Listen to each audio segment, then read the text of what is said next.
Coming up on UGTV.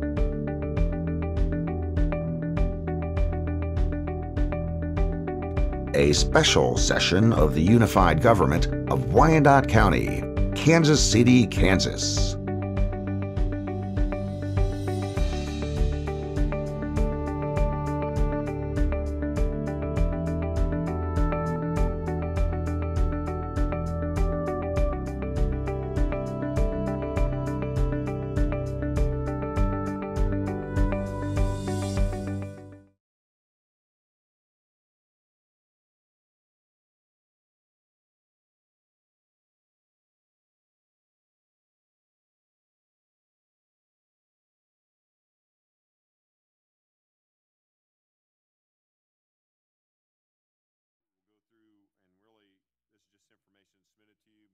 Clerical corrections to the budget.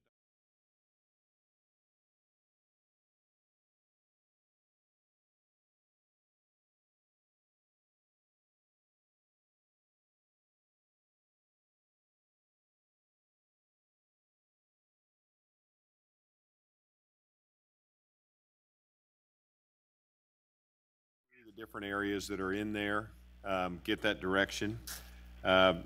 Then seeking that we go ahead and move to our executive session on labor. It gives a chance to reconcile everything from the yellow sheet before we come, then we'll come back down in here and make sure we're in final format for what's going into that yellow sheet, and then go through what the approval documents will be this coming Thursday. So with that, I'm going to move right into this and turn this over to Public Works Department to Brandon Grover for a presentation on the benefit districts. Thank you, Doug, Mr. Mayor, Commissioners. As Doug mentioned, we wanted to bring back some information to you guys regarding the topic of the benefit districts that were brought up recently. Coming up on the first couple of slides we have here are going to detail a little bit of information about our benefit district process as in general before we dive into this specific instance that was brought up. First off, we do have an official policy for establishing a benefit district. It was brought up before us as a formal process in May of 1999. As you can see on the screen, it is a 17-step process that takes anywhere from a year to a year and a half, depending on the size and complexity of the benefit district. The first step, which has to be done and is honestly that kickoff step that is most often done by the neighborhood groups, is this informal petition of interest. In our policy, it states that only 50% of the population or the residents inside of the designated district return their signature saying that they are in favor of something like this, and they are aware that they could potentially bear some cost on their property taxes. Once that petition is turned into the UG, we then conduct a feasibility study that takes into account the requests that are clearly stated on the petition and the validity of the signatures that were turned in to make sure that the names on the signature match the ownerships and things like that. This is currently the step that we're at with the benefit district. We'll discuss more later. After this step is finalized, there is a portion where the UG goes back to the neighborhood groups and informs them of what the feasibility study brought forward. So it'll be information about what the district boundaries should be based on what the density of signatures, the potential cost of the improvements to be made, and the potential breakout of how much is taken care of by the UG versus the population or the residents. That process usually does take quite a bit longer than the 1 month that it says up here, just because it takes time to arrange those kind of neighborhood meetings and go around and get those kind of signatures. The other key steps to note is that in step 5, this is where staff brings back the final recommendation to the standing committee to form the district. This is where you all approve how much money we're willing to spend and what years we want to allocate that funding to. Most of the rest of the steps are either the legal steps that we have to go through to authorize the resolution or finance it, or the regular construction type processes that we do on a regular project. So we don't really need to touch on those too much. As I said in the beginning, or towards the beginning, we're currently at the end of step 2. We have completed a feasibility study. that has given us a few options, and we'll discuss a little bit about that at a later meeting. But we have really looked into this in a more thoughtful manner than just kind of glancing over. So, background on the specific instance for the T. Edison Friendship Heights Benefit District. For those that don't know, this area is over on County Line Road, about South 10th Street. This neighborhood group is going to encompass a couple blocks on either side of that and a couple blocks to the north around T.A. Edison Elementary School. Sometime prior to 2013, the citizens did that step one, the informal petition of interest. We don't have a date on that because the petition they sign or they turn in doesn't have a date that they signed, or we don't have a date that we received due to prior staff being here. We don't know when that exactly was, but the first instance that we see something about this is in the 2013 budget. We place it in the CMIP in the amount of $400,000 for 2018. This amount, based on the size of this district, is something that would usually be associated with the potential design of something like this. But again, because it happened before any current staff, we're not entirely positive where that number came from. In 2014, there was an update to the budget that moved the $400,000 out to 2019 and put $200,000 in 2018. In 2015, again, there was another update that moved the budget forward for $400,000 in 2016 and $200,000 in 2017. This is currently where we stand budgetary-wise. We have $578,000 of the $600,000 budget still remaining in our temp noted budget. We've currently used that other $22,000 to fund the feasibility study. In the fall of 2016, we received the feasibility study back to us with some alternate options, in which we took that information back to the Rosedale Development Association to discuss these with them. That meeting took place, what was that? Yeah, sorry, I'm jumping ahead of myself. In May of 2017, after our initial meeting with RDA, we had our consultant actually look at a couple different design options, breaking this down into several smaller segments that would make things more feasible and allow us to really impact the community in the best way possible. That was done in May of 2017. At this point, we then discussed options and looked at funding for these options in coordination with some of our Safe Routes to School grants that we've been very successful in applying for with the Mid-America Regional Council. In February of this year, we selected option A because it provided some of the major arterial routes through this neighborhood, Locust as the east-west route, and 9th Terrace as the north-south route. In April, it was decided that given the amount of funding that was available for the Safe Routes to School program through the Mid-America Regional Council, it wouldn't benefit us to apply for that at this time. Just because the amount of funding that would be available wouldn't really help us get much accomplished. It would still put a very large burden on the population and on the UG. And that kind of brings us to where we currently are. So, to describe the district a little more, I already kind of gave you some of the street boundaries, but to give you a little bit more of the details of it, the proposed district encompasses 292 parcels. On the original signatures that were returned, 142 of them, or 142 parcels were signed. The total acreage of this area is about 77 acres. So you're looking at an average plot size or parcel size of about 1/4 of an acre. The average property value is about $101,000 a year, and the average taxable value is about $1,800 a year.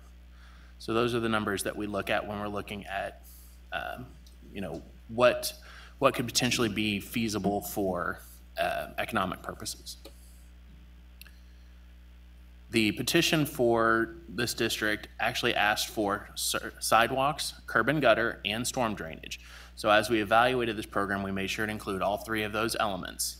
The total project estimate for this project is almost $10 million, $9.98 million. That number seems rather large for a sidewalk benefit district, but keep in mind that it does include a lot of storm drainage, and the total lane miles in this district is about 4.1 miles. That's on the same scale as Leavenworth Road or Merriam Lane, the amount of area that we did do work on. So it's a very large geographic area, So there's a lot of work that's going to go into this.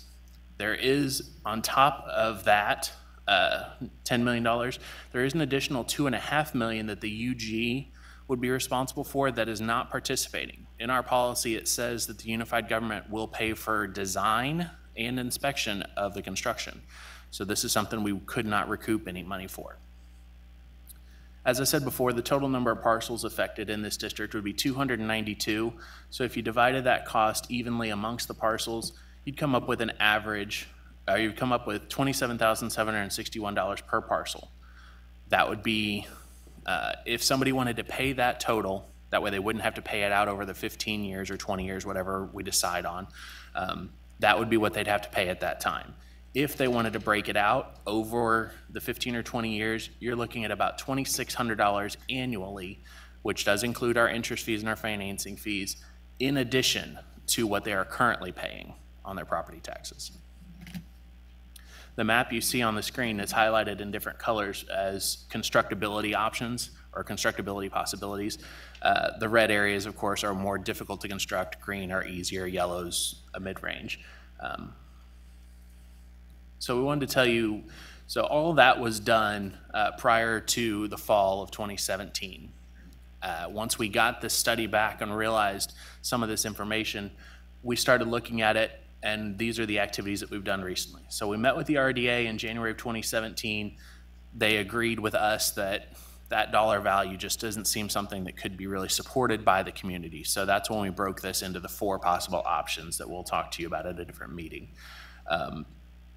To try and make things easier, not easier, but something more affordable and something that can still benefit the area, because we do see the need and the want in this area to get something done.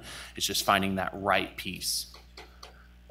We had to temp note the $600,000 that was in the budget, so that we did in 2017. And as I mentioned earlier, we took some alternate designs. One of them has become Safe Routes Phase E that actually bids out in September of this year. That's really 1 to 1.5 blocks of sidewalk along 10th Street going from Oliver to Locust. Right now that is estimated to come in probably about $1.2 million. We took the option A that was taken from our feasibility study and looked at doing Safe Routes Phase G as stated up here, but ultimately it was decided to not apply for that just because of the total price tag that was going to be. That was going to be somewhere in the neighborhood of 3.4. So we decided to pull that since the $500,000 in federal money wasn't really going to help us all that much. We had a follow-up meeting in April of this year with RDA to let them know that this is where we're currently at. So this is where we are currently. We haven't made any more advances at this time because we're needing to get some direction about how we want to move forward. The next couple things we plan on doing is we're going to go back to the neighborhood itself, not just RDA, and re-engage everybody and say, these are the potential options with some potential dollar values. Is this still something you're looking and okay with pursuing? If the overwhelming response is yes, we'll bring it back to you as the commission for your decision on the potential scope to choose what project size we want to do, the potential funding level that you're willing to allocate to this project, and the possible percentage of cost shared. But that'll be at a later meeting. After we get that approval from you guys or decision from you guys, we'll then go back to the district champions, let them know of that, and if the decision on the council or in the commission's part is to move forward, they will then begin the process of circulating for that formal signature. And at that time, that's whenever we'll be getting that information back, verify, and then come back to you and we'll get it put in the budget.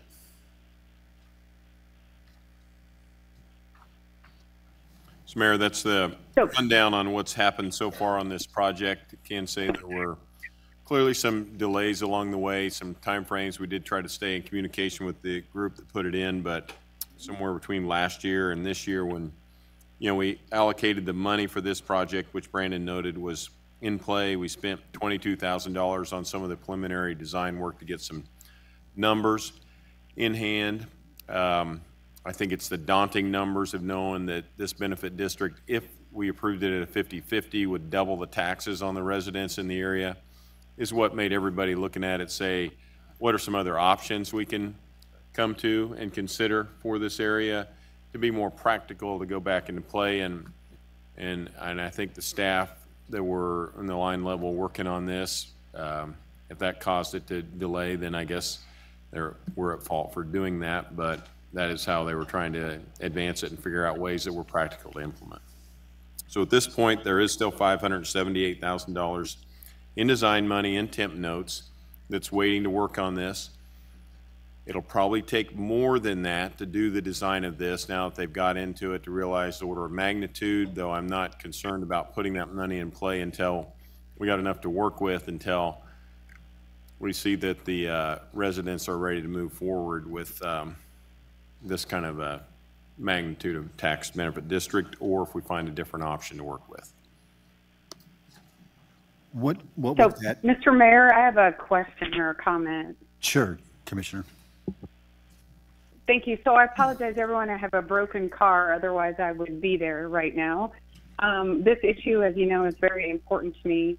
And I'm not sure if it was Brett or who it was that gave the presentation. I don't have a television in front of me.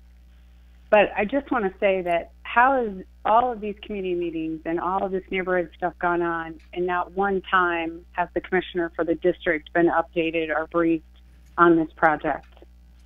That's very concerning to me. And though I have a great deal of respect for the work that neighborhood groups do, RDA is not the commissioner and not the elected official for Rosedale. And I understand they were involved in this project, but it was I myself who was out there getting signatures on the petition. I myself who organized residents in that neighborhood to help with those petitions. And RDA was simply a participant in that process.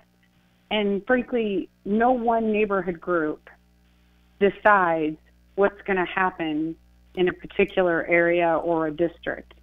I'm so frustrated with what appears to have been over the years this incredible power and control that one neighborhood organization has over an entire neighborhood.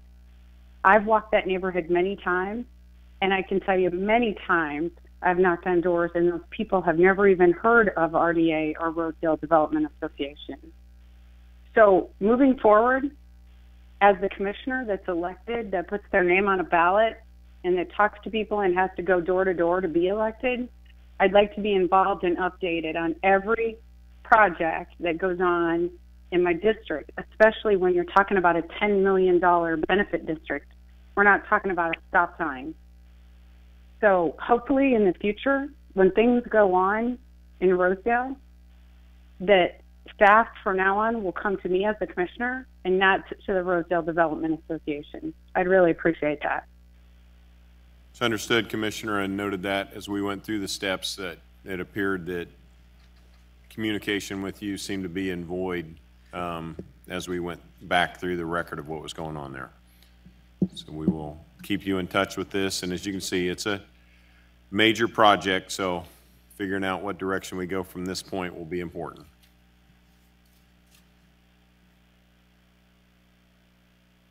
Yes, Commissioner Markley. Thank you. I'm just curious, and the answer may just be that we dropped the ball, and if that's the answer, fine. But what happened between 2013 and 2016?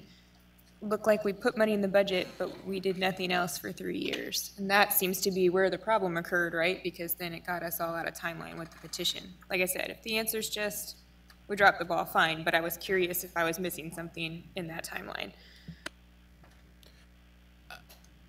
I would say that what happened during that time period was a change in Public Works leadership when not a lot of information was known to current staff about this project in particular.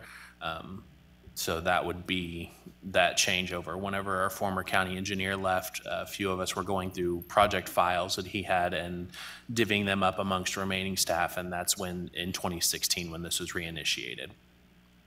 That's a very diplomatic way of saying we dropped the ball. It was good. I get it. all I wanted to know. And then the only other thing that I have to say, and this is up to Commissioner Murguia and the neighborhood when it gets to that point, because it looks like we have a few steps before that, but we had this discussion at the last meeting about having to go get signatures again, and I agree that it's going to be very difficult to get people to get those people to walk door to door again when we made them walk door to door last time, and then we didn't do anything for 3 years. So I would still be in favor of the situation where this board instates that district once we're sure there's a majority in favor based on our group meetings, or some other system that makes it easier for residents to go through that process. I might clarify too that probably a little misunderstanding from what had happened that previous time. So the door-to-door before was the informal petition. So I mean, just for that point, so that was, and our policy does require that 50% be turned in for the district, you know, and going back through those numbers now, we were far less than that was actually turned in for this, but we accepted it, started working it, so that feedback was not offered out at that time. So the big step is that formal petition when you're showing all the people in the district, this is the actual cost, because the first time around is more of, here's the type of project we would like to do, would you be interested in that, versus coming back to them and saying, here's the project we'd like to do in the area, and would you be willing to pay from $1,300 to $2,700 a month or a year in additional property taxes? So that's a whole different level of petition to go around, and that step has not been done for this district. That makes sense. Yeah.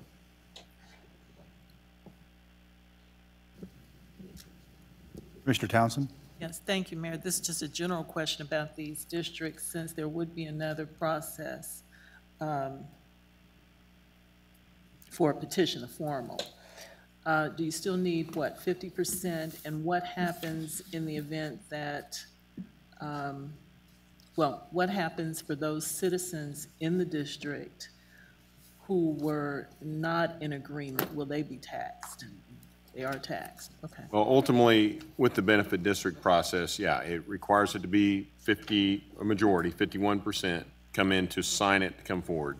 100%. But then it does have to come before you as a governing body. So if you had, 100 people come to the room and 49 of them were saying, we don't want that additional tax, you're the ones who would ultimately make the decision whether you would go forward with it or not. Mm-hmm. I don't think there's anything that makes it automatic just because of petitioners. That just allows the process to continue moving forward. So that would be one of those considerations to make if it were that close. But they would be paying the tax because they're within the confines of the district. You approve the district, everybody in it pays. Thank you very much. Okay, the next item on the agenda is our clerical corrections to the budget document, which is, we don't really have a formal presentation to run through. You received an attachment. There was a hard copy, also our electric copy that was separate. These are not amendments to the document. These are just ones as we've gone through the past several weeks in the 650 pages in the document, determined there was some things missing. The most notable one was the one we went through when we were going through debt, where we left a couple zeros off at the end. So, but they're, as I said, these are not, any of the other changes are just clerical. Yeah, that's a big one. That's why we pointed that out. Especially if they come before the decimal. But the other ones are not policy changes or we're adding to it. It's just cleaning it up. Am I missing anything with that, Reggie?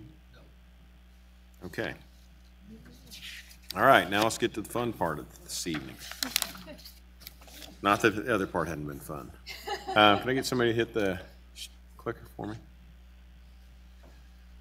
So the potential yellow sheet or reconciliation items, these are the items that we're going to talk about, and we have a little bit more detail and kind of broke them down by different categories. So we have the conviction integrity unit, the Slitter bond case, the SSMID, the abatement team that's out there, increases to NBRs, building security, juvenile center funding increase, K7 in parallel, Those are the ones that are more in the dollars and cents changes that are there. Then we have some policy direction in areas of the right-of-way mowing, and then where we're going with future discussion on the Western Fire Station reporting to standing committees, employee statewide economic overview, our strategic planning around economic development planning areas, and livable neighborhood staffing. So that's what we've captured. We're going to go into each one of these here in a little bit, and it's my goal from this point that I make sure I have the right direction from you all as to what we need to address from a financial perspective or what we're going to work with future.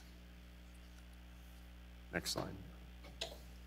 So I think you gave us direction the other night on the DA's conviction integrity unit. He came in and he asked for some additional staffing. The staffing requested was about $155,000 worth, and he needed $7,500 worth of equipment. So what we did was we built the budget for this to start in the fourth quarter of 2018 and buy the equipment this year, and then built in the full amount for the staffing in 2019. And then we'd be looking at, the other one is contact with the AG regarding what we thought the cost of the case would be. The DA did that. So we think it's at $350,000 for both the cases we have in there, so that impacts both where we're at on the 2018 and 2019. Am I clear in moving forward with this direction?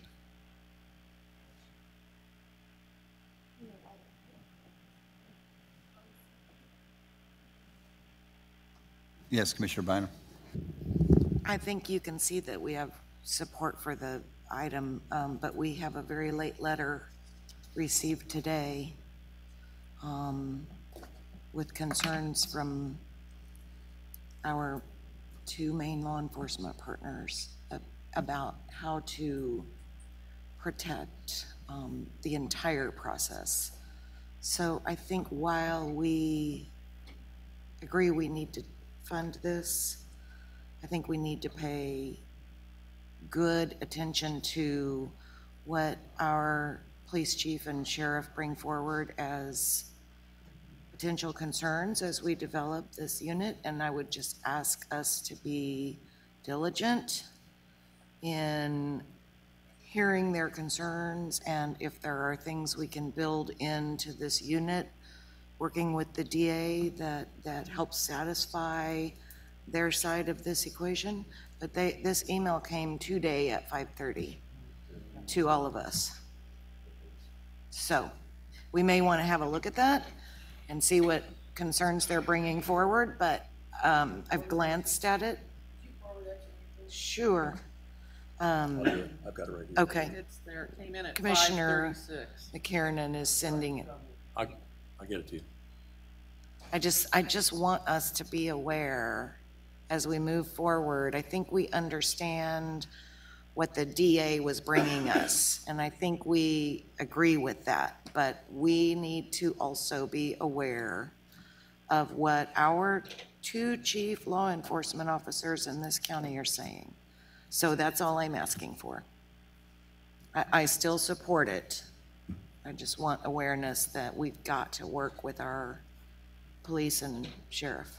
So if we were to approve this for the budget and we were to find that the concerns outlined in the letter were substantiated, that would cause us to not be able to implement it, that money would simply be hanging out there. I don't think that's what the letter is saying. And I would just hope that we all take a minute to at least, but I don't think they are saying, don't fund this, just to be clear. But I think what the mayor is saying is that if we would read that letter, discuss those concerns, and decide at some future point that we wanted to change the funding, then that would simply be an item that would not receive funding, and that funding would fall either to the bottom line or to another purpose in the budget, correct? Correct. I'd be okay with that. And this was a letter to the Attorney General of the state of Kansas, and so we're looking for an opinion which could then be, it could be decisive. Yes, Commissioner Kane. Well, I just now got it, and for that amount of money, and with the concern from the other folks, I think we do need to take a serious look at it. you know, normally we say, what are the surrounding municipalities doing in an event like this? So yes, I think that at first blush it looks great, but I would like to see what the opinion comes back. Yes, Commissioner Markley? I was just going to say, can we, obviously, we're kind of on a tight schedule with the budget, so can we put it in the budget and then require to come before a standing committee for further discussion based on this last minute information, so we can make sure we know what's going on? And You can, though what we would need to do, because the district attorney is an elected official, so when we approve his budget, it is his budget to utilize. I would say that we would need to put it into the county budget, but we would hold it in a separate fund, or not fund, account. So it would not be part of that budget until such time that you authorize a revision to transfer it over. So you wanted to have that kind of control of it. Because if we were to move forward as is up here and we approve it come September 1, that money goes into his budget and he would have the direction, or he has his authority to spend that money how he deems appropriate. I think if we would hold that in abeyance or in reserve somehow, I think that's the appropriate way to go with it. yours, your mom. Okay. I think you have your direction on this. Okay, so we move forward with it, but we're putting it into a special account outside of the DA's office until such time that you give us the go-ahead to move it into it. Thank you. Next slide, please. Dupree just texted me and said he could come over now. But Well, it would still depend upon what we'd hear from the Attorney General. I think, just telling you what he texted me, relaying the message. tell them that, no, we've already decided to put into a separate account, which will be decided after we receive full opinions from the Attorney General. Okay, the next items are under consideration, I would say, because there was some attention about these, but we did not have any consensus from the governing body where we're at. So I'm going to start with the SMID. One thing I did find probably with that, I just wanted to show you at least the numbers behind that. Reggie, if you'll hit the next slide. It currently, I thought it'd be worth this just showing. So if you look in the first column, you see it's the 2018 mill rate for the SMID district was 12.635. Then you all set a maximum mill rate for the SMID district at 12. They requested what's in the third column of 11.026. Okay, so House has kind of come down. So if we were to adopt it at last year's mill, or this year's mill rate, 2018, it would generate 239,000. If you did it at the 12, it'd be 227. If you did it at what they've requested, it's 208. Unified Government's currently proposed to put $100,000 into their budget. They receive other funding from sources such as the BPU and the KU, Strawberry Hill campus. Combined equal around 43.5. There might be something else in there. So there's the total revenues you see in each of these scenarios, and then they have their proposed budget that they put out at 364,100. So the request is to use the third column over at the lower mill rate, lowering it by 1.5 mils from last year, and have the Unified Government pay additional $25,000. So as you're considering this, I thought you should at least see this perspective. So, Mr. Mayor, I have a question about this. Sure.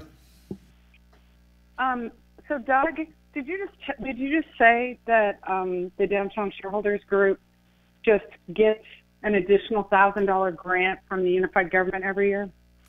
100,000. We are not part of the SMID. We own property within the SMID district. So years ago when that came about, we told them we were not going to just be given we're not going to pay into it from that perspective, but we will pay $100,000. And that number has changed over the years too, but it's at $100,000 now. And that's in lieu of what? You make it sound like it's in lieu of something. It's in lieu of paying property tax, because as a property owner within the SMID, we no doubt get some benefit from what goes on in that district, from the cleaning that they do all around the downtown area, the added security that they do. So, and the same decision the BPU made and the same decision that KU's making coming down here, since they are non-taxable entities, they would not have to pay into it, but they make a payment in lieu of that tax. Okay. And do they get any other additional money besides what's part of the SMID? Debbie, do you know? Do they get any other revenue sources? I mean, that are, that are substantial. They may get a few thousand from something, but I don't know that there's anything. Yeah, this is the majority of the revenue that they receive. So these are the majority. It's the property tax is the majority of the revenue that they make. Okay, and I apologize, I haven't followed this very closely, but I'm just curious. So sorry if you have to repeat. So the way the SMID is set up is that they get a percentage of the property tax collected in this particular area, or they put an additional tax on the businesses in that area and they get that? They put an additional tax on themselves, and they get all of that. So it's over and above what all the other tax rates are set by every taxing entity. So the property owners in this area pay, this year they're paying 12.6 mils more than somebody that sits right outside of that SMID. And they have to get a petition for that, right? So it has to be over 50% of the people agree to pay that, correct? Yes, it was a very long process that they've gone through to get all that set up. Okay, that's all I have. Thank you very much. Okay. Any other comments, directions? So the request is that the unified government add $25,000 to our share. Well, certainly I do believe that as property owners in the district, we do get a benefit for the money that we invest. This 125 would end up being less than we originally committed to when the district was formed, but certainly it would be higher than what we've been paying historically.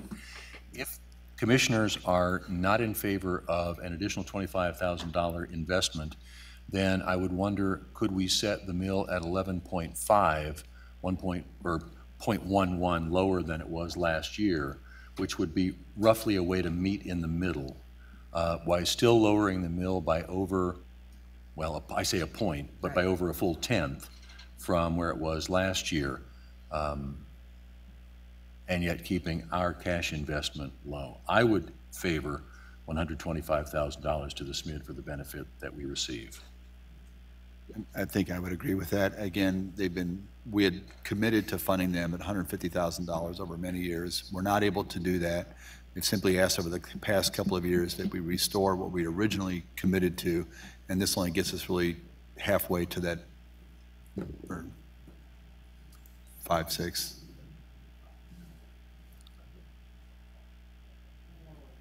So I'm going to... So, Mr. Mayor, I have one more quick question. Go for it. I'm sorry to keep jumping in, but I'm just curious about this also. So what is the total amount of money annually collected from the SMID in this area? The SMID generates $239,402 for 2018. And if we put in $125,000, we'll be paying more than 50% of that. Correct. Well, yeah, I'm very good, Commissioner. Yeah, that's our 100,000 is over and above. So what I gave you, that quote is what the property owners that pay into the SMID pay the 239. So we'd pay another 100. Our 100,000 is on top of that, plus the money from the BPU and KU is on top of that as well. So the total generated is 382,902. So we're about so would it be third. So approximately 1/3. So would it be okay? So would it be fair to say, out of all of the money that the SMID generates itself, the unified government is matching that by 50%? 30. Not the total amount. No, then. you're correct. That'd be a I'm talking about- 50%. No, it's a, 240 plus 40, 280,000. the unified government piece of this is about 1/3 of the total revenues that in the bank of in the ledger of the SMID. Okay, so I hear what you're saying. The total amount generated, though, from the people that the SMID itself, not the government. Okay, you said was $239,000, correct? The non-governmental entities, yes. That's right. So in addition to that $239,000, what they're bringing to the table is $239,000. So if the government is going to put in another $125,000, then we're giving them 50 cents on the dollar. For every dollar they raise, we're giving them 50 cents. Well, they also have, there's $43,000 there from other government entities too. Okay, so if you add those together, we're probably pretty close to matching them almost dollar for dollar, if you count all the government entities. Some of the other includes non-government entities, buildings that are not on the tax roll, that are making a contribution to the SMID in lieu of being on the tax roll and paying taxes. Okay, well, let's just make it really easy then, because it's too complicated. I'll go back to what I originally said. If we just talk about our portion, the unified government portion that you're asking for tonight, the $125,000, you're in essence giving the SMID, who's bringing a substantial amount of money to the table, almost 50 cents for every dollar that they bring to the table. And their primary function is to provide security and beautification in their geographic area, correct?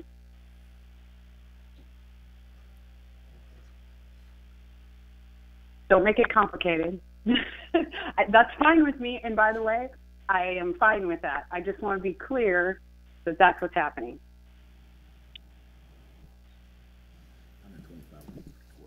Commissioner McKiernan? Yeah, I think it ends up being, instead of 50 cents, it ends up being about 34 cents if we really want to do the math on it. But you are correct that that is our contribution. Again, I support it based on our significant property holdings inside their service area and the benefit they bring to us and our property holdings in that area. But if it is the will of the commission that we stay at 100, then I would propose that we consider a mill of 11.5. No, Brian, I'm not suggesting that. I just want you to be very clear. I'm not suggesting that. I just want to be very clear that if they're asking for $125,000, if you double that, that's $250,000. And what they were bringing to the table is $239,000. So I was saying it's approximately 50%. We're paying them 50 cents on every dollar they bring to the table. I think that's great. And just so we know what we're getting in return for that, which is security and beautification and cleanup, that's great. I'm good with the 125. I just want to make sure that I understood that. And if I'm wrong, correct me. If I'm not, I'm good with the 125. I'm good with it as well. I support it as well. Commissioner Philbrook? Yes, they do a little bit more than that. They're very pro-business, and they do encourage business in that area and work with downtown shareholders.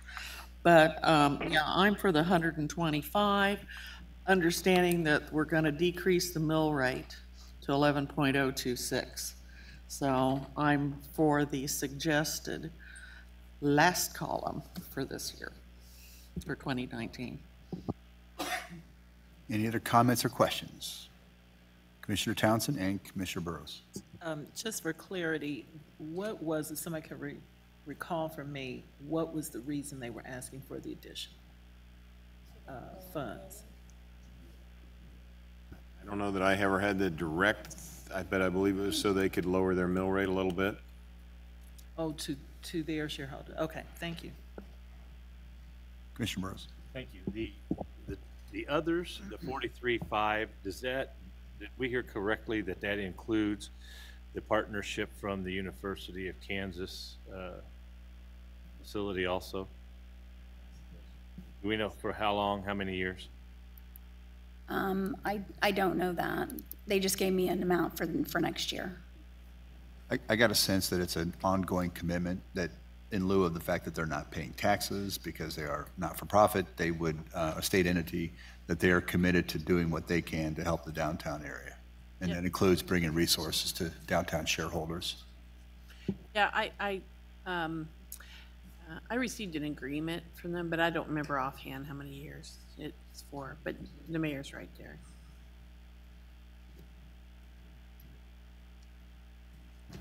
Okay, I think you have direction. Okay. Go back to the previous slide, please. So the question was asked about our abatements and our ability to continue to do the abatements at the 14-day time frame, which we were not doing, and I believe Commissioner McKernan was very clear in asking the question, what would it take for you to be getting it back to that level? This is classified as a quick response trash team. The quick response trash team is currently what we use to go out and do abatements. So they mow, they just don't do trash. They stop on a lot, they clear it, they pick up the trash off of it, and they mow it. Sometimes they'll spend most of the part of a day going through and trying to clear a lot like that. So in order to get closer to the 14-day abatement period versus where we're backlogged to today, we feel like that would require the addition of another team. These are 3-member teams. They use a dump truck and a few mowers and other such equipment. That's the $180,000 part. So to do this, you see the combination of a number that's $320,000 there, $30,000. My math's bad. $340,000, almost $350,000. So, but the 180 portion is one time, and then the staff would be the ongoing. And if we were to do this starting next year, that would be the cost. Commissioner McKernan. Thank you. I did ask what would it take, because I've noticed at least on a couple of occasions where we haven't been meeting what we had said we were going to meet, which was a 14-day abatement. And seeing that price tag, I think I am perfectly fine having now recognized what it would cost to get to our stated 14-day abatement if we didn't fund this, but instead we're very clear about what our procedure and what our expectations are going to be going forward. Because I thought we were operating under the 14-day abatement, and evidently we haven't been, and it's been in part due to funding. But I would ask an additional thing, and that would be if we choose, and that is a large dollar amount for an abatement season that is winding down.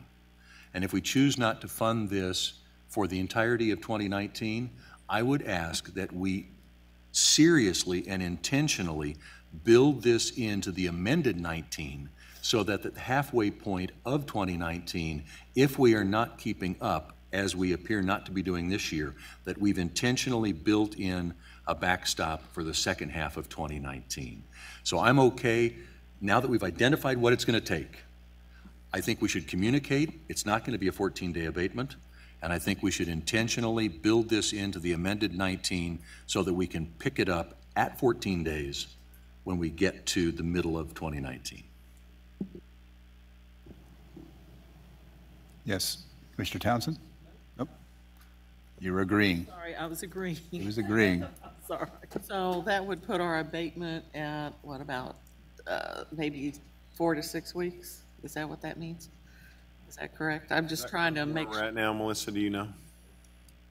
It's really, it's dependent. So the last count we had, we were running it around 14 days for May, June, July. So sometimes it depends on when things get cataloged in. So again, you got that time from when it got into the system versus time from which it was noticed. Okay, so we were running around there, but we have done 988 abatements so far this year.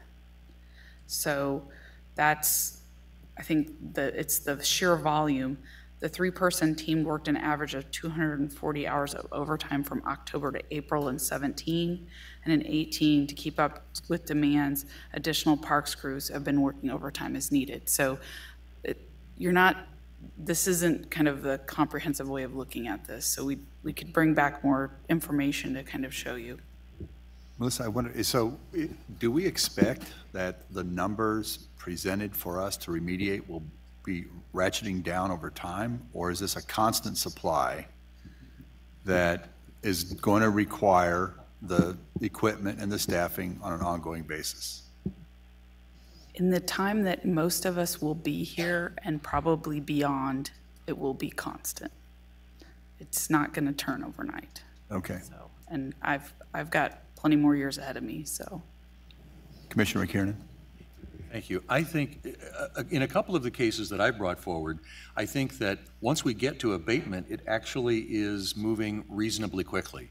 That I think there are some other process improvements we could make internally that would cut the total time from submission to completion down, even if the abatement still ends up at a 14 to 28 day period. But I really am adamant that when we start building next year's budget, that these real numbers, this accurate assessment of what it's going to take, be included from the very beginning of building next year's budget, so we don't confront it like we do this at the 11th hour.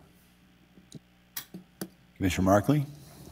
I agree, and next time we have a SOAR update, maybe we could have some of the additional data to help us move forward. Just for clarity. Yes. So we paid how much overtime? I'm sorry. Last year, which is our last fiscal year that's closed, it was an average of 240 hours of overtime for that crew. But understand that we've also been pulling in other park staff to help out when they start getting further behind.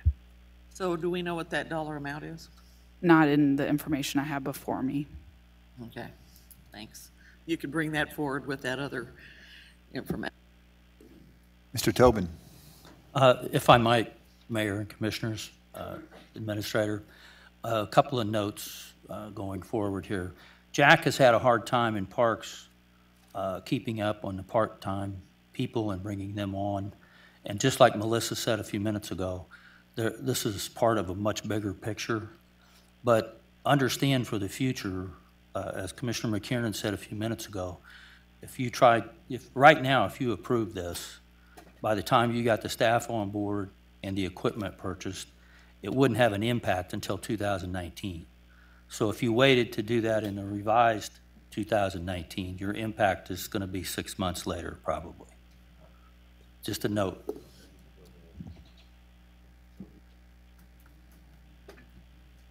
Commissioner Kane. Well, I certainly think we need to add some cash to cutting the grass. And I would elaborate, but we don't have all night long.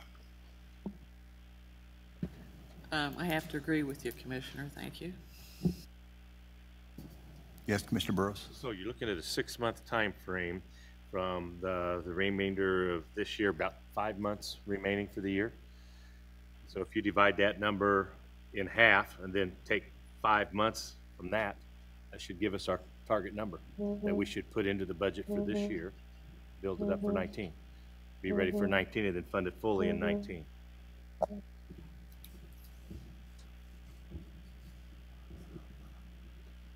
No, I would agree. This would be this is targeted for 19. You see the dates out there, so, and we could modify that. We certainly wouldn't need to do the full year on staffing.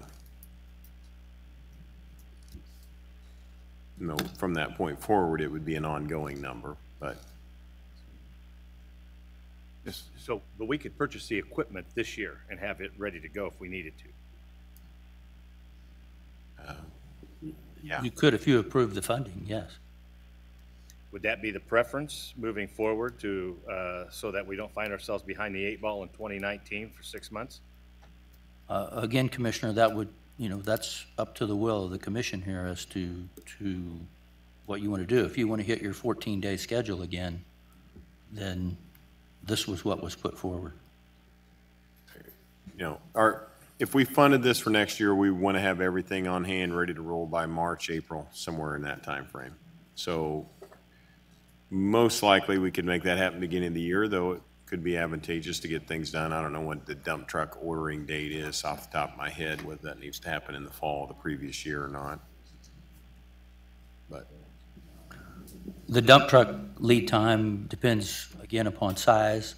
Also, it depends upon the mowers that they would want to bring in for this. Smaller the mowers, if that was the case, those are much readily available. A dump truck can take up to a year, depending upon how big you go.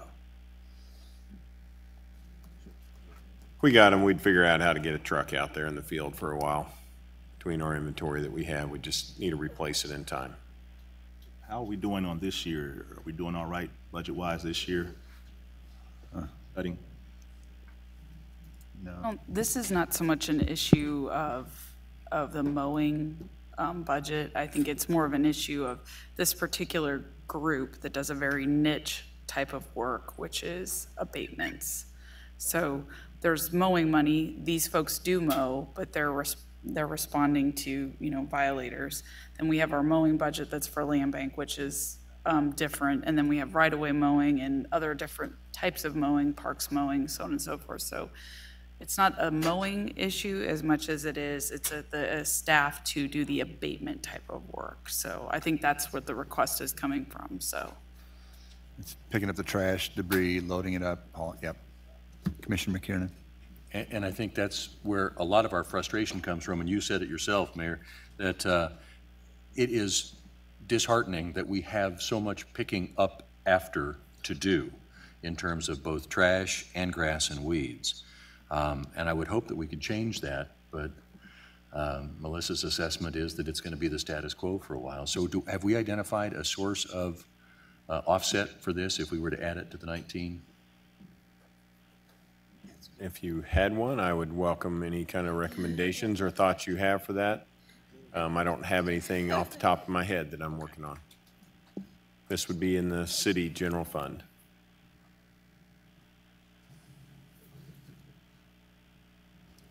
Mayor, question. Would this be part, though, Mr. Bach, of the work you would do immediately following this session is go try to find, take from here, put here? Yes. Bring it back if we say this is a priority for us? Yes.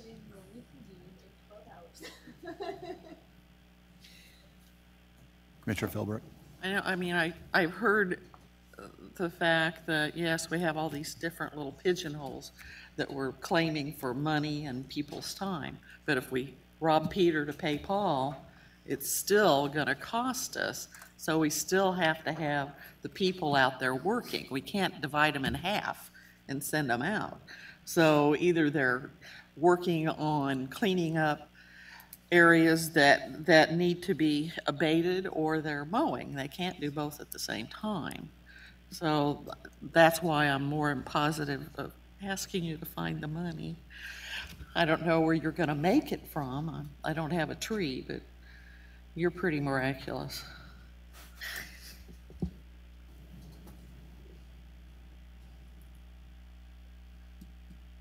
Well, we're as clear as that mud. direction? I should build this in or not? Yeah, it doesn't. Commissioner Kane? I don't say we build it in, but we should add some monies to it. Maybe not this much, but something to get us further than we've been this year. Obviously, if we're running into overtime issues, maybe hire another person. But I don't think we can do it with the money we have in there right now. So I think we need to boost it up some. I would agree with that. I don't know if there would be any in-between solution to this that, wouldn't want to go private contracting, but if that would abate temporarily certain things, maybe, but we're already paying overtime. Commissioner McKiernan?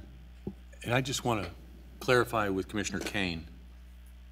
So I want to clarify, it sounds like what you're talking about is just additional money for mowing, not necessarily the addition of this quick response trash team, the abatement team. Would that be correct? Okay, so I think we're talking two related but separate things here. as opposed to the quick response trash team, just an additional money devoted to our standard mowing program is what you're suggesting. Okay. Mr. Mayor, I have a comment or a question also. Go ahead. Mayor, you bring up a good point. Is there something that exists where, for emergency abatements and stuff like that goes on, that temporarily we can subcontract that out? It seems like something that would really greatly benefit small businesses in Wyandotte County. There are a number of small companies that are locally owned and operated in Wyandotte County that do grass mowing and trash removal and things like that, that might be temporarily at least faster and also create some opportunity for some smaller contractors in Wyandotte County. So is it possible to, if we're not really willing to commit this level of funding going forward, that we would at least commit to looking at other possible solutions to reducing the backlog? Yeah, I think, we can look at the private contractors, and I would welcome if Jeremy or Mike or either one of you wanted to comment on that. I know previously when we bid these difficult lots, we don't get people that are that excited. They like to mow the stuff they can get in and mow. Right. And when it comes to as I said, we'll drop on a lot, and they're having to bid a lot price to us, and the variation is you might be able to clean a lot in 30 minutes, I think Jeremy told me, versus 6 to 7 hours. So there's no uniformity at all in trying to price structure these. So then that requires us to be kind of on site with them. So that takes another supervisor position as you go out to them. So these are, you've seen them. There are a lot of odd things through the community. So when you come to them, and it's pricing. So it's an awkward one. We haven't had a lot of good luck with contractors. Not to say that we couldn't find somebody that could work with as well. It's just been a difficult one. And I don't know if you have any additional comments to that, Jeremy. Maybe I'm missing something. No, you are correct. The problem with contractors is when we go in and do an abatement, it's on private property.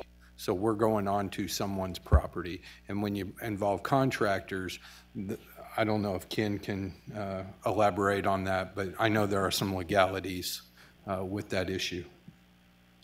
Well, then why don't we, I have a comment to make here, then why, Jeremy, do we not use our guys for the private property stuff and use the contractor for the public stuff? All of the abatements that we do are on private property. We're basically enforcing Okay, I'm sorry. So I was also speaking to Mike and Brian's comments about mowing, so I won't confuse them. I'll stick with abatement. So why aren't we using our internal existing crews for those emergency abatements, and then farming out the stuff that they're doing to a subcontractor temporarily until we get our hands around this? Since our guys are from here and they know our community and they know our neighborhoods, why wouldn't we use them for that? That's exactly what we're doing. We, if we have an emergency abatement, we'll pull our 3 guys that we have on that crew and we'll send them to do that abatement. Then at the end of the day, once we're done with our parks and with our medians and whatnot, those guys will come in and fill in the back of where those guys pick up where they are to help them out, so that it makes it a shorter day. Right, but our guys, what you were just saying is we're paying a lot of overtime. So what I'm saying is we only have so many guys, and we can't put them on everything, and we can't work them, well, we could, I guess, but we probably shouldn't be working them 12-hour, 10-hour days. Unless they want that, I guess. But from a cost efficiency perspective, why wouldn't we be subcontracting the easier stuff and just moving things around? So our guys are doing the more the stuff that we're more comfortable doing in-house. Mr. Moore? Our ordinance clearly contemplates that once we get into the process, the abatement process, that we can either do it ourselves or have an authorized agent who do it on our behalf. So it contemplates having contractors out there doing the work. The only requirement is that's done in a reasonable manner. Thank you. So the consensus of the commission? Is there a strong drive to place this on the budget? Hearing none, move on. Okay, the next one was brought up the discussion about the increase to the MBRs.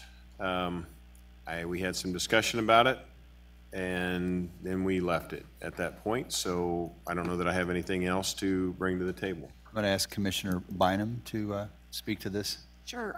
While I maintain my position of believing that returning the existing MBRs to their funded level of a decade ago is something I support, I am also fine with having a further conversation to look at MBRs across the board. I'm really fine with that.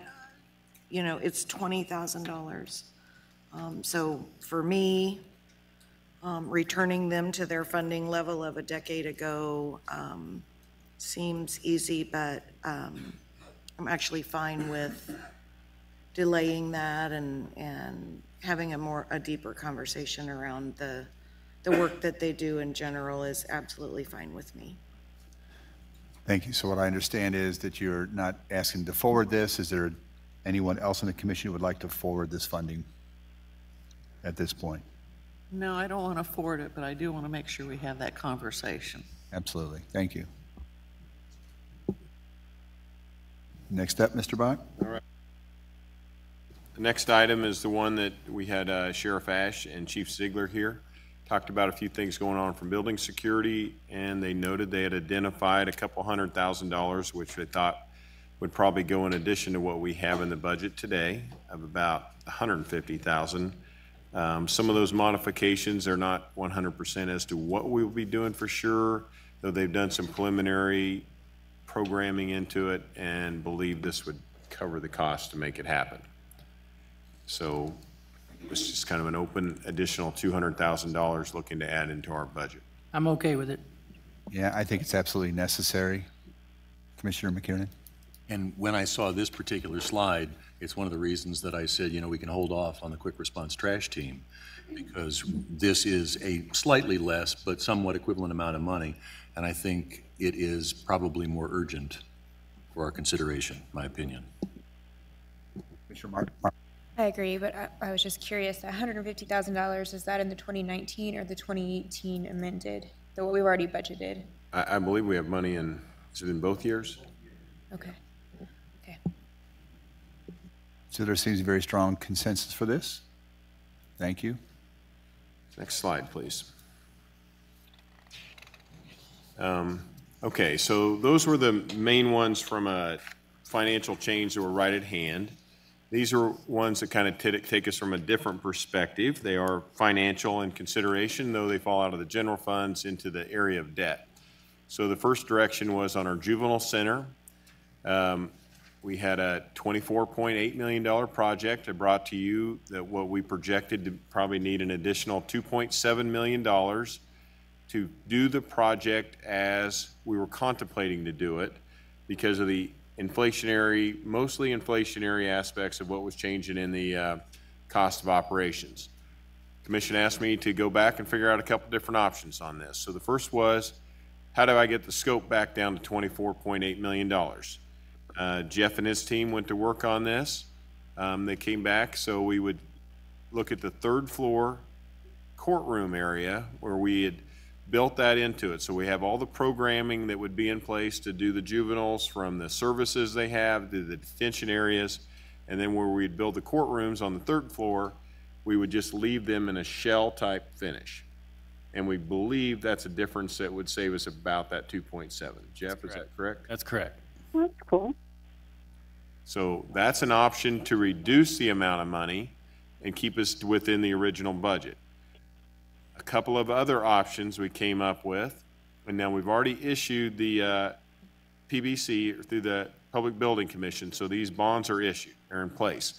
But if we needed to spend more money and we elected to do the additional finish work, one option is to go to the parking lot by Memorial Hall.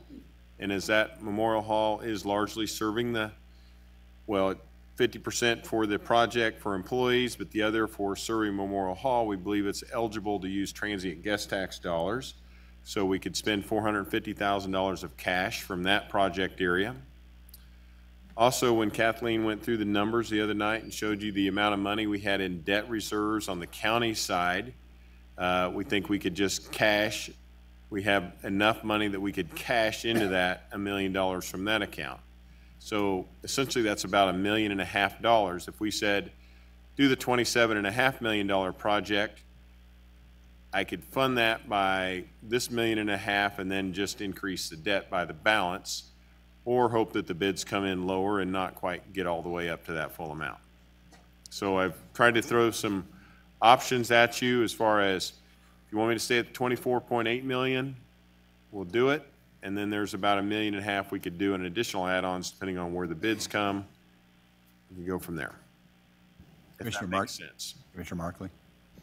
I like the option B that you've come up with, where we can have that higher budget if needed, but I guess I would say I would be okay with authorizing that higher budget. I would still like to see if we can bring that number down. And although I appreciate that the courtroom finish is a way to take that whole $2.7 million off in one kick, I'm guessing there are other smaller things that we could take away that would wheedle away little pieces of that amount.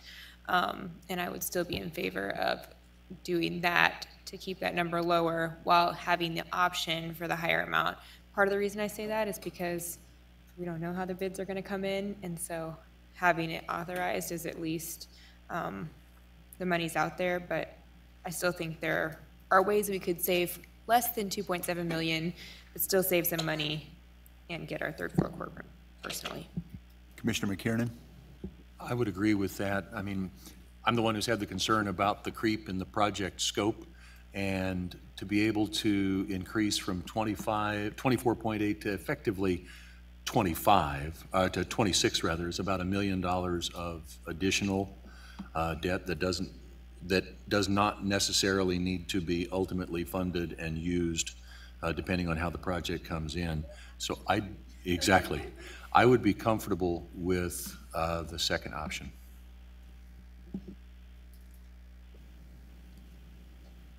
Commissioner Johnson. Like options, I think that we have been led to believe that it could be done for the original amount from someone. And I think we need to flush that out to make sure that what was said can be done. And, you know, I'm all for options, and I don't want us to hamstring this project, but when someone says we think it can be done for that, then I think we need to vet that and flush it out to make sure that what they said was true, or at least find out why it's not. So. Yes. So in that case, is it possible to like approve the 24, well, the total, but ask that it be brought back to us, what we're spending it on, what this looks like, so we can go ahead with the project? Do you understand what I'm saying? Yes, we want to put more strings on it, is basically what it comes down to. We want to see where that difference in that money is going to go if we actually have to spend it between the 24 and the 27. Does that make sense? It does. I mean, I mean, just Jeff, I mean, maybe you can speak to that point, but I mean, it is the difference. If the project came in as we have bid it, which is the entire project, that's where you're spending the money. So if it comes in at $27 million, we're bidding the whole project. And it's not just to go to that term, this increase to go from the 24.8 to the 27.5 was not project creep. We did not change any of the project scope to go to that point. No, I don't think it's just project creep. Increased in cost. So when we went through and did it, we believed the cost over where we were when we built this budget in the last year has had that much kind of inflationary impact to go this year. So we haven't changed it. No, I don't mean that. I'm not trying to imply that. But what I am is I'm following up on what Angela's saying, and that is that she'd like to see and understand as well as I would, you know, well, so if somebody comes in lower, you know, and we can do it for, let's say, 25, you know, what is that, you know, that looks like good. That's great that we'll take that, that we will take that lower bid, that, huh? It's just, Angela, will you say out loud what you're saying? Yeah, I just said, I mean, we can ask bidders to we can give material options and ask for different bids based on the materials, and we saw parts of the building that maybe had pricier materials than we can afford, I would say. So I just want to make sure that we're doing everything we can to make sure that we are getting the building we want for the lowest price possible. So like I said, I'd just like to have that discussion. I mean, I understand what Doug's saying. People are going to bid on it, and they're going to bid a certain price, and that's what we're going to have to pay. But the question, I think, is what are we having them bid on? And we're having them bid on an ivory tower, and we can only afford brick, then we need to know that. Yeah, the construction manager at risk method gives us great ability to do that. That was one of the reasons why we chose that method of delivery is on the front end, when we get bids, we look at those together and find solutions to problems. And so we'll absolutely do that over the next week and do everything we can to get it under 24.8. The market has driven the costs up from the 24.8. Not the scope creeks got us to 24.8. Now it's market cost. Right? It's just right. Commissioner Kane.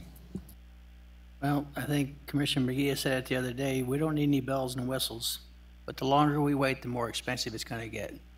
And we knew this was a big project when we took it on, so if it's that price, it's that price. But if we hee-haw around and do it, all it's going to do is go up, and I'm glad because our guys get paid.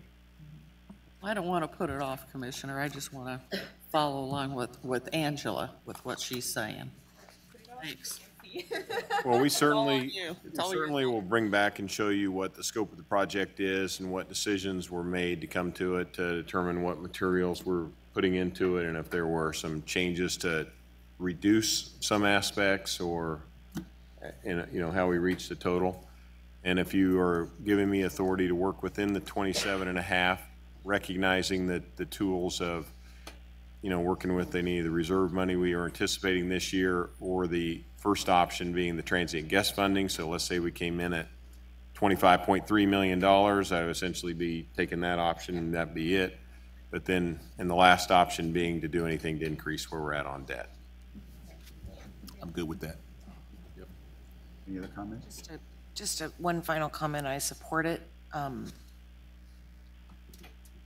Looking at cuts, one of the reasons why is because if we're looking at cuts, and one of the things we're saying is that we wouldn't do a third floor courtroom finish, that alarms me given our current state of affairs, current look at all security in all buildings, and something like that strikes me as an important function, not only of the building, but the security overall. So I want to add my vote of consensus for the options you brought forward. Thanks. Okay. Great, thank you. Next. Okay, we had the K7 in parallel project. This is a $3.6 million project, which KDOT has brought to us at their funding. They've asked us to do a maximum match amount of $300,000 in 19 and 20. We had considerable discussion about this as they were here with us and our city engineer to go over the project. And I believe there was differing opinions from the commission whether we continue to build this into the 2019 budget or not. So, Commissioner Walters. Should I start? So my recommendation or my suggestion last week was that we eliminate this project from our 2019 and 2020 budget in its entirety.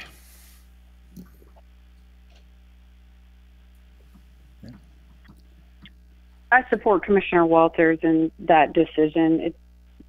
I don't travel that road much, but it is his district, and I will tell you the design, I don't like the design either. It looks like a oblong roundabout. And I'm, as Commissioner Kane has said, I'm not a fan of roundabout sorts of roads.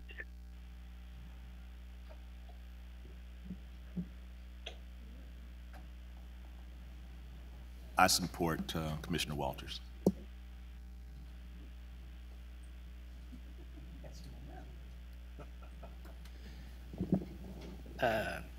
Since it's both our districts, I support Commissioner Walters. I'm going to suggest that there are 4 who are not in agreement, at least 4, so I don't see strong consensus to move forward. Although I would like to see it, and I know it's not my district, and so I'll just say that.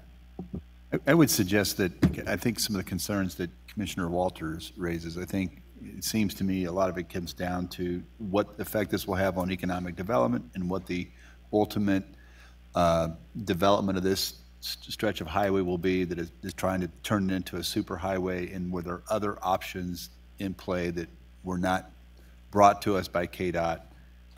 Those are, I think, significant concerns, and perhaps this coming year we can get more information on this and then bring this back up next year. Yes, Mr. Kane. When they do it, I think they should sit down with us and fully explain what's going on. I'm not an engineer. Fully explain what's going on, you know, and say, all right, this, and that. Here's your options. But when we talked about that before, I mean, this was the super highway, this was going to be all this and the bag of chips. Cindy Cash was the one that ran it, you know, and that was from one extreme to another. So I think they'd be better served if we knew more about the project than we know now. And so it's decided. So this will remain in the budget as it currently is? Are you removing it? No, he's asking to remove. No. Okay. Yeah. It's all in debt, though. Good try. It's all in debt.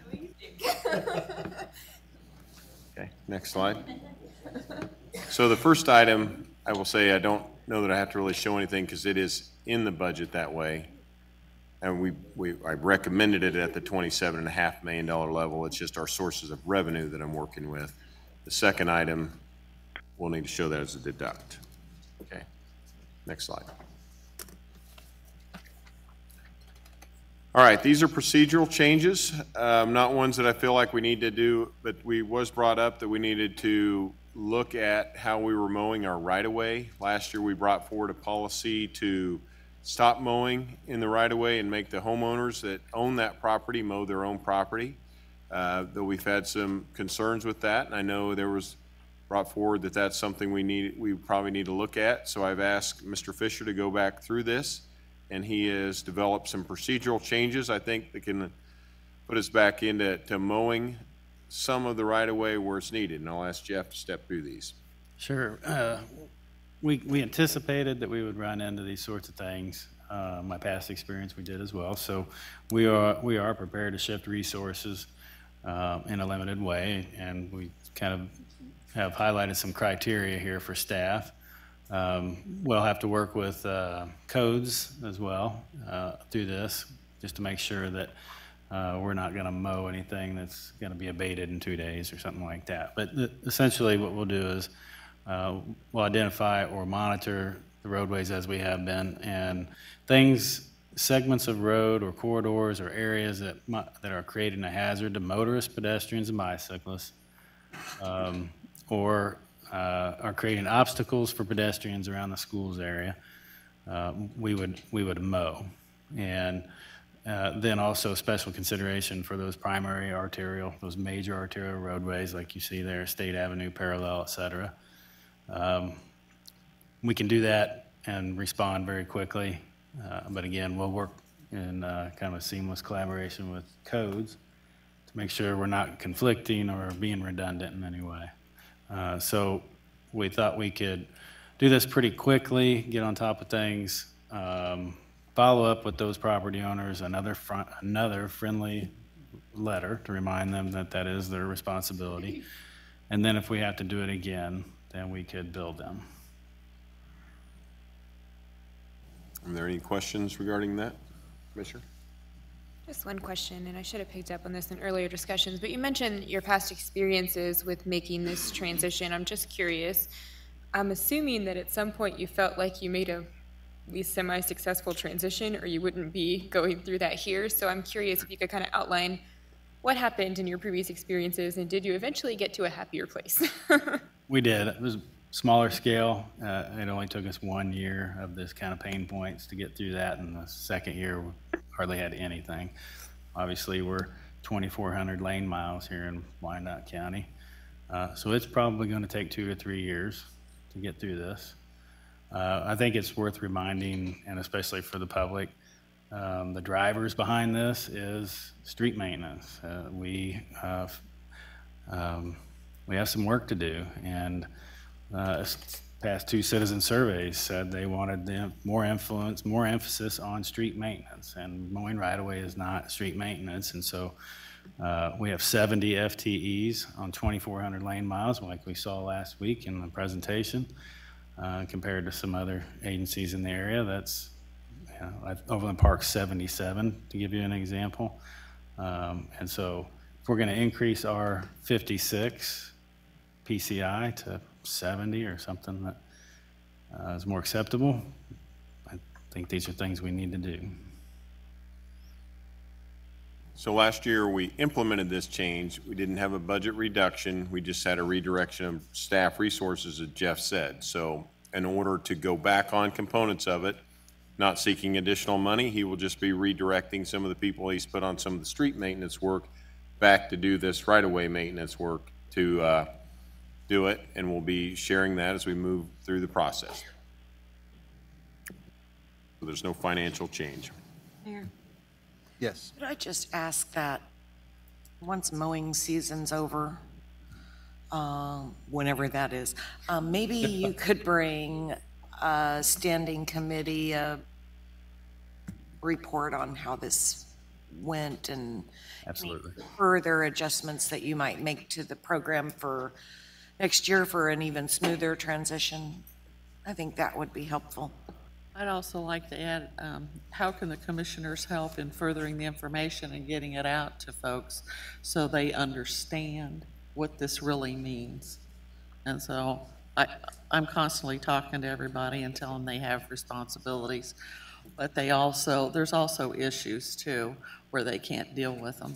So now we'll be working together. I might add, I was talking with staff earlier, and in some areas, like on the major arterials where the UG was mowing that right away, or some of that, it was obviously very frequent, but some of these more rural areas, like we spoke of today, I don't think the expectation is that they mow it every month or every 2 weeks. You know, we were only mowing some of those areas twice a year, right? So, and that was acceptable. So I think the inspectors are doing a good job. They understand that. Okay, next topic. All right, so these are ones that I believe the commission had future expectations. The first one, I'm quite clear on where we're with this one, and that is the Western Fire Station, that we will provide monthly reports to the standing committee regarding this work. There was a comment made, or a couple of them, toward there was a state employee to come to do the statewide economic overview. Is that an expectation that they would come back to the full commission at a full commission meeting, or what was, just want to make sure that was something you want us to do, or? So is this an economic forecast for the state, or revenues, or? Commissioner? Mayor, I requested that we have an opportunity to hear the impact and the economic opportunities that are happening all across Kansas, some of the challenges we face as a state, and how it's may filter down to what we do, moving our budget forward, some of the projects we see. We've had a tremendous plethora of discussion over the last 6 weeks in reference to this budget, and I think there's some fiscal impact that the economy and the report from the state may have on our budget. And I just suggested that we have the individual come in and give an overview, but I leave it fully up to the commission. If you care not to have the presentation in a full commission meeting, but would just soon have it in a small subcommittee meetings, just let me know, and I'll work with Kathleen, and we'll see if we can get it arranged. But I found it very interesting, and I found it very pertinent to the discussion we're having this evening. Yeah, I'd like to hear it too. There you are. So we'll look at that for a special session. That'll work.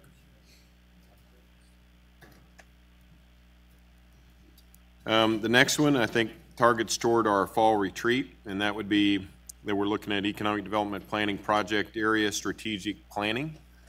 And I think that falls into what we would do during the fall retreat, if I'm reading that correctly.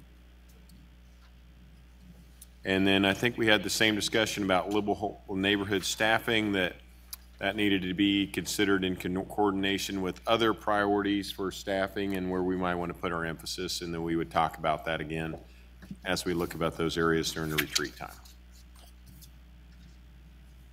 Very good. So I'd entertain a motion to go into executive session to discuss matters related to employee negotiations. All right, I move that the commission go into executive session until 8:15 p.m. to discuss confidential matters regarding the status and future direction of labor negotiations, all as justified under the employer-employee negotiations exception in the Kansas Open Meetings Act, and that staff designated by the county administrator be present to participate in the discussion, and that we reconvene in open session at 8:15 p.m. here in the 5th floor conference room. Second. 8:15? Is that what he said? It's dual purpose. That was the motion. We have a second? Yep. Roll call? Aye. Roll call, Kane? Kane? He said aye. Do we need a roll call for this? Nope. Nope. Okay. Aye. All in favor? Aye.